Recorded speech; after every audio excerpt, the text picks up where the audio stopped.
दोस्तों स्वागत है आप सभी का हमारे लाइव सेशन में। तो दोस्तों सीधे मुद्दे की बात करते हैं, क्योंकि आज खुश होने का समय नहीं है। श्रीलंका के खिलाफ 15 अगस्त से शुरू होने वाली महाजंग से ठीक पहले टीम इंडिया के लिए एक बहुत ही मनहूस और बुरी खबर आ रही है। हमारी टीम का वो बल्लेबाज जिसे नंबर 3 पर नई दीवार कहा जा रहा था, यानी कि साई सुदर्शन, अचानक चोट के कारण पूरी टेस्ट सीरीज से बाहर हो गए हैं। बॉस, ये जो झटका है इतना जोर का है कि सीधे वर्ल्ड टेस्ट चैंपियनशिप यानी कि WTC के फाइनल में हमारे सपने पर चोट लगी है। अब बिना बुमराह और बिना साई सुदर्शन के हम श्रीलंका को उनके घर में कैसे हराएंगे, और आज इसी पर बात करेंगे। क्योंकि वीडियो को लाइक मारो और अपनी राय जो है कमेंट में डालना शुरू करो। तो जी हाँ, हमारे सबसे क्लास और सबसे इन्फॉर्म बल्लेबाज साई सुदर्शन जो है चोट के कारण पूरी श्रीलंका की टेस्ट सीरीज से ऑफिशियल तौर पर बाहर हो गए हैं। मतलब भाई, एक तो पहले ही जसप्रीत बुमराह बाहर चल रहे थे, ऊपर से वाशिंगटन सुंदर पहले टेस्ट के लिए उपलब्ध नहीं है।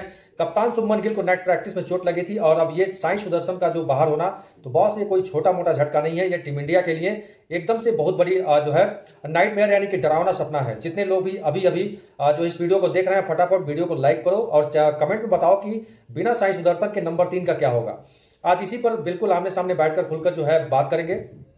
तो आप लोग मुझे सोच रहे होंगे कि यार अचानक साई सुदर्शन को हुआ क्या है। तो वो बेंगलोर के सेंटर ऑफ एक्सीलेंस यानी कि COE में थे, और खबर आ रही थी कि वो शनिवार तक श्रीलंका पहुंच जाएंगे। तो गुरु, पूरी बात यह है कि पिछले महीने जब साई सुदर्शन इंडिया ए के दौरे पर श्रीलंका गए थे, तो वहीं दूसरे मैच के दौरान जो है उनके पैर के अंगूठे में जो है चोट लग गई थी। तब से जो है वो लगातार बेंगलुरु के नेशनल क्रिकेट अकेडमी यानी कि NCA के डॉक्टरों की देखरेख में रिहैब कर रहे थे। सिलेक्टर्स ने जब वो टेस्ट स्क्वाड का ऐलान किया था, तब उनकी टीम में इसी शर्त पर रखा गया था कि वो पहले टेस्ट के लिए पूरी तरीके से फिट हो जाएंगे।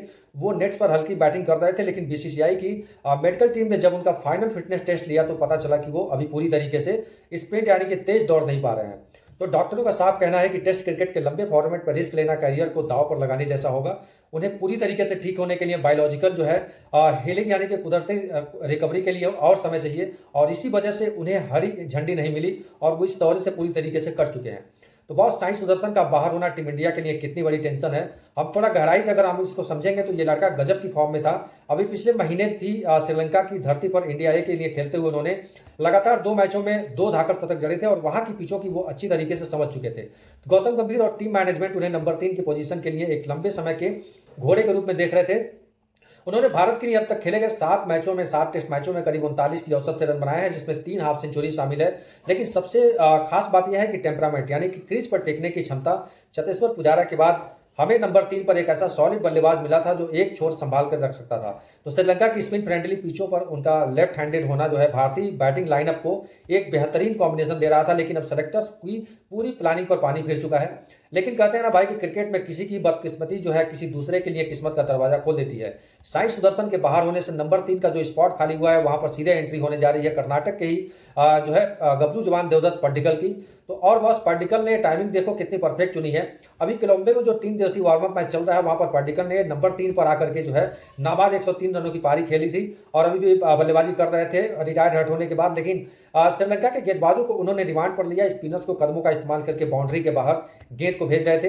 तो पड्डीकल भी बाएं हाथ के बल्लेबाज हैं, तो टीम इंडिया का लेफ्ट राइट कॉम्बिनेशन भी खराब नहीं होगा। इस शतक के बाद देवदत्त पड्डीकल ने यह साबित कर दिया है कि वो प्लेइंग 11 में जगह पाने के लिए सबसे बड़े हकदार हैं। वैसे बैकअप के तौर पर सरफराज खान के नाम की चर्चा तेज हो रही है, लेकिन सेलेक्टर्स के अंदरूनी सूत्रों के मुताबिक पड्डीकल का पड़ना इस समय सबसे भारी है। तो आते जाते आपको टीम इंडिया की बाकी चोटों का भी थोड़ा किक अपडेट मैं दे देता हूं, ताकि आपके दिल को थोड़ी तसल्ली मिले। तो पहली अच्छी खबर यह है कि कप्तान शुभमन गिल जो है उनकी उंगली की चोट उन्हें नेट्स पर जो लगी थी वो गंभीर नहीं है, वो सिर्फ एक मामूली खरोच या नीली जैसी थी। अब जो है जैसे एहतियात के तौर पर वो वार्म अप मैच में आराम दिया गया था, वो पहले टेस्ट मैच में कप्तानी करने के लिए पूरी तरीके से फिट रहेंगे। लेकिन दूसरी तरफ अगर आप देखेंगे तो वाशिंगटन सुंदर की हैमस्ट्रिंग की जो चोट है वो भी गंभीर बनी हुई है, जिसकी वजह से वो कम से कम एक टेस्ट मैच के में बाहर रहेंगे। यानी कि कुल मिलाकर कहें तो जसप्रीत बुमराह, साई सुदर्शन और वाशिंगटन सुंदर के बिना हमारी टीम थोड़ी सी कमजोर जरूर दिखाई दे रही है, लेकिन हमारी जो बेंच स्ट्रेंथ में है उसमें काफी दम है श्रीलंका को उनके घर में धूल चटा सके। तो भाइयों, ये थी साई सुदर्शन की इंजरी की पूरी इनसाइड स्टोरी। अब गेंद आप लोगों के पाले में है, मुझे कमेंट सेक्शन में ईमानदारी से बताओ, क्या देवदत्त पड्डीकल नंबर 3 पर साई सुदर्शन की कमी को पूरा कर पाएंगे, या फिर टीम इंडिया को टेस्ट सीरीज के पहले मैच में साई सुदर्शन की कमी जो है बहुत बुरी तरह से खलने वाली है। अपनी राय नीचे कमेंट बॉक्स में जरूर लिखना, वीडियो को लाइक करो, अपने दोस्तों के साथ शेयर करो, और चैनल पर अगर आप लोग नए हैं तो आप लोग चैनल को सब्सक्राइब करके जाइएगा। आप चैनल सब्सक्राइब करना मत भूलिएगा। तो मिलते हैं अगले